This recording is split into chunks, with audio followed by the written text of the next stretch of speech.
Praise the lord. ఎలా ఉన్నారు మీరందరూ? మరి ఇంకొక కొత్త స్టోరీతో నేను మీ ముందుకు వచ్చేసాను. మీరు వినడానికి రెడీగా ఉన్నారా? మరి లాస్ట్ వీక్ మీకు ఒక విషయం చెప్పామన్నమాట. ఏంటది? ఇశ్రాయేలీల కోసం చెప్పాను కదా. యాకోబు కుటుంబాన్ని ఎక్కడికి వెళ్ళారు? యాకోబు కుటుంబం ఐగుప్తు దేశానికి వెళ్ళారు కదా. ఎవరి కోసం వెళ్ళారు? యోసేపు అక్కడ ఉన్నాడు కాబట్టి అక్కడంతా బాగుంది, అక్కడ కరువు లేదు, ఏమీ లేదని చెప్పి వారి కుటుంబాన్ని అంతటినీ కూడా యోసేపు ఎక్కడికి తీసుకొచ్చాడు? ఐగుప్తు దేశానికి తీసుకొచ్చాడు అనమాట. మరి వారికి ఇశ్రాయేల్ అని పేరు ఎలా వచ్చింది? యాకోబుకి దేవుడిచ్చిన ఆశీర్వాదం వలన, యాకోబు దేవుడిని నువ్వు ఆశీర్వదిస్తేనే కానీ నేను వెళ్ళనివ్వను అన్నప్పుడు దేవుడు యాకోబుని ఆశీర్వదించి నీ వంశాన్ని ఆశీర్వదిస్తాను, గొప్ప జనాంగంగా నేను చేస్తాను అని చెప్పి యాకోబుకి ఇశ్రాయేలు అని పేరు మార్చినప్పుడు అలాగా యాకోబుకి ఇశ్రాయేల్ అని పేరు వచ్చింది. మరి తన వంశస్థులందరూ కూడా ఇశ్రాయేలీలు అని పిలువబడ్డారనమాట. మరి ఈ విషయాన్ని మీరు జ్ఞాపకం ఉంచుకోవాలి. ఈ స్టోరీలో మనం ఒక చోట ఈ విషయం కోసం చెప్పుకుంటాం. అదేమిటంటే ఇశ్రాయేలీలు అక్కడికి వచ్చారు, కొన్నాళ్ళు చాలా సంతోషంగా గడిపారు. ఎందుకంటే వాళ్ళకు మంచి స్థలాలను ఇచ్చారు, వాళ్ళకు మంచి ఆహారాన్ని ఇచ్చారు. ఇదంతా ఎవరి వల్ల వచ్చింది? యోసేపు వలన వచ్చిందనమాట. అయితే యోసేపు ఉన్నంతకాలం తన ప్రజలందరూ చాలా హాయిగా బ్రతికారు, అక్కడ గడిపారనమాట. అయితే కొన్నాళ్ళకి ఏమైంది? యోసేపు మరణించాడు. యోసేపు మరణించిన తర్వాత మరి ఫరో కూడా, అక్కడ రాజు కూడా మారాడనమాట. మారిన తర్వాత అక్కడ కొత్త రాజు వచ్చాడు. కొత్తగా దాన్ని అంతటినీ, ఆ ఊరంతటినీ కూడా, దేశం అంతటినీ కూడా పరిపాలించడం మొదలు పెట్టాడంట. అప్పుడు ఆయన ఒక విషయాన్ని గమనించాడు. ఏంటంటే వీళ్ళు ఐగుప్తీయుల కన్నా బలవంతంగా ఉన్నారు, చాలా సుందరంగా ఉన్నారు, చాలా చురుకుగా పని చేసుకుంటున్నారు, అసలు ఎవరు వీళ్ళు అని ఆయన ఆరా తీసినప్పుడు ఆయనకి వీరు ఇశ్రాయేలీలు అని చెప్పబడ్డారనమాట.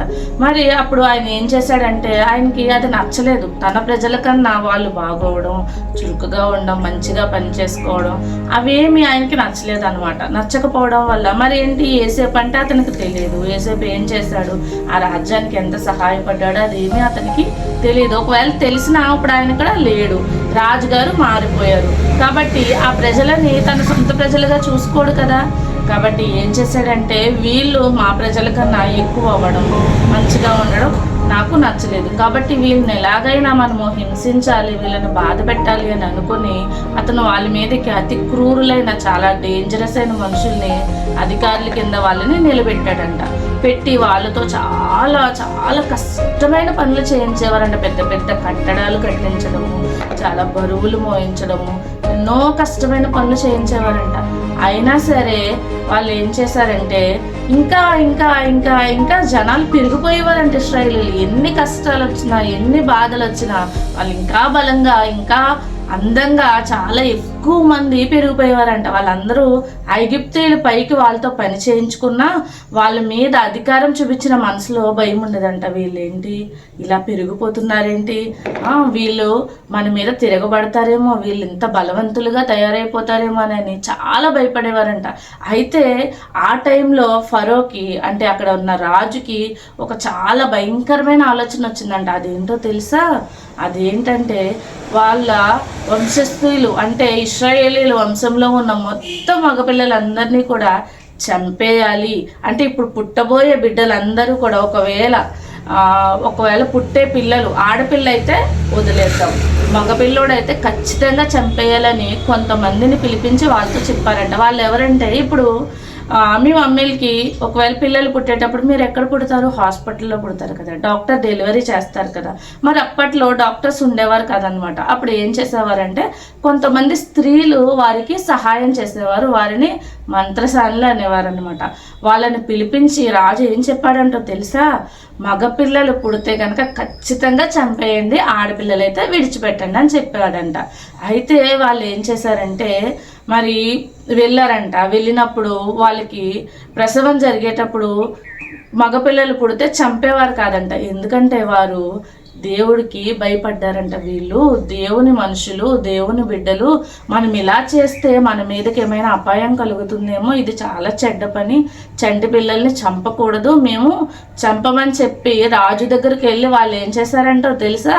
రాజుగారు, మేము వెళ్ళేసరికే వాళ్ళు పిల్లల్ని కనేస్తున్నారు, ఇశ్రాయేలీల స్త్రీలు చాలా చురుకైన వాళ్ళు, చాలా యాక్టివ్గా ఉంటున్నారు, మా పని లేకుండానే వాళ్ళు పిల్లల్ని కనేస్తున్నారని రాజుకి అబద్ధం చెప్పారంట. ఎందుకు? వారు దేవుడి కోసము భయపడ్డారనమాట. అమ్మో, మనం ఇన్ని హత్యలు చేస్తే దేవుడి కోపం మన మీదకి వస్తుందేమో, మనం ఇలాంటి పనులు చేయకూడదని. అప్పుడు రాజు మరి ప్లాన్ ఫెయిల్ అయిపోయింది కదా, మరి మంత్రసానులతో చంపించేస్తే అయిపోతుంది అనుకున్నాడు. కానీ అవ్వలేదు. ఆయనకి ఇంకా కోపం వచ్చేస్తుంది. అంటే ఎందుకు? జనాలు ఇంకా ఇంకా పెరిగిపోతున్నారు. అప్పుడు ఏమనుకున్నాడంటో తెలుసా? తన అధికారులను పిలిపించి, చాలా క్రూరమైన అధికారులను పెట్టుకున్నాడు కదా, వాళ్ళందరినీ పిలిపించి వాళ్ళతో చెప్పాడంట. ఏమన్నా తెలుసా? మొత్తం 2 సంవత్సరాల లోపు మగపిల్లలు ఎంతమంది అయితే ఉన్నారో అంతమందిని కూడా చంపేయండి, ఇశ్రాయేలీలో మగపిల్లలు ఉండడానికి వీల్లేదు అన్నారండి. చాలా చెడ్డ ఆలోచన కదా అది ఎంత క్రూరమైన ఆలోచన. వాళ్ళు కూడా సిద్ధమైపోయారంట చంపేద్దామని. అలాగే చాలామందిని చంపేశారంట కూడా. కానీ ఇశ్రాయేలీలో ఒక చురుకైన స్త్రీ ఉందంట. తను ఏం చేసిందంటే మరి తన పిల్లవాడిని చాలా జాగ్రత్తగా కాపాడిందంట. మరి ఆ పిల్లవాడు ఎవరు, ఆమె ఏం చేసింది అనేది మనము ఇంకొక స్టోరీలో చూద్దాం.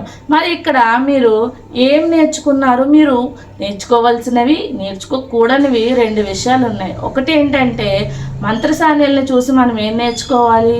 దేవునికి వాళ్ళు భయపడ్డారు. దేవుడికి విరుద్ధమైన పనిని మనం చేయకూడదు, హత్యలు చేయకూడదు, తప్పు. అది ఎంత పెద్ద అధికారి అయిన రాజే వచ్చి చెప్పినా సరే మనం చేయకూడదని వారు ఆ పనిని చేయలేదు. అలాగే మనము కూడా మనకు ఎంత పెద్ద అధికారంలో ఉన్నవారు వచ్చి నువ్వు ఈ తప్పు చెయ్యని చెప్పినప్పుడు మనము చెయ్యకూడదు అనమాట. మనకు రాజు కన్నా గొప్పవాడు, గొప్ప వాళ్ళకే గొప్పవాడైన దేవుడు ఉన్నాడు. ఆయన మన రాజు. ఆయన ఎప్పుడు కూడా చెడ్డ పనులు చేయమని మనకు చెప్పరు. మనము ఎవరికి భయపడినా భయపడకపోయినా ఎవరికి భయపడాలి? దేవునికి భయపడాలి. అప్పుడు ఆ స్త్రీలు అలా దేవునికి భయపడ్డారు కాబట్టి దేవుడు వారిని చాలా మంచిగా ఆశీర్వదించారంట. వాళ్ళకి చాలా మంచి ఆశీర్వచనాలు దేవుడు ఇచ్చారంట. అలాగే మనము కూడా మరి దేవునికి భయపడి మనము ఎటువంటి చెడ్డ కార్యాలు చేయకుండా మనము ఎప్పుడైతే చెడు నుంచి వెనక్కి వెళ్తామో దేవుడు అది గమనిస్తాడు. ఆయన మనకి మంచి కార్యాలు చేస్తారు. మరి నేర్చుకోకూడని విషయం ఏంటో తెలుసా?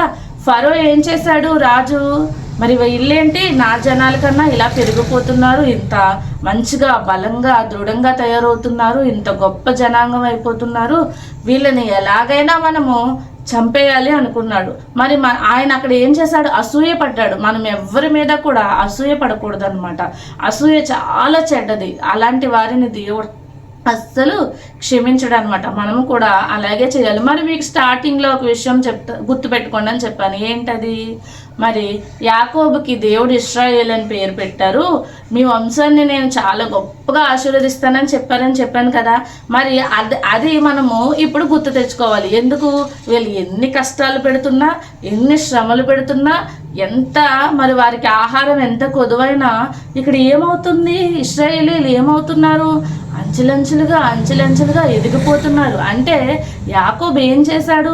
దేవుణ్ణి చాలా బలంగా అడిగాడు అనమాట. అస్సలు వదలలేదు. నైట్ అంతా ఆయనతో పోరాడుతూనే ఉన్నాడు. ఎందుకు? నువ్వు నన్ను ఆశీర్వదిస్తావా ఆశీర్వదించవా అని. మనము కూడా ఏం చేయాలి? దేవునితో పోరాడాలి. దేవా, నువ్వు నన్ను ఆశీర్వదించే వరకు, నన్ను దీవించే వరకు నిన్ను వదలను తండ్రి అనాలి. అప్పుడే దేవుడు మనల్ని ఏం చేస్తారు? గొప్పగా ఆశీర్వదిస్తారు. అంటే మనలో ఉన్న విశ్వాసాన్ని చూసి ఆయనకి చాలా ఆనందం కలుగుతుంది అనమాట. చాలా ముచ్చటేస్తుంది.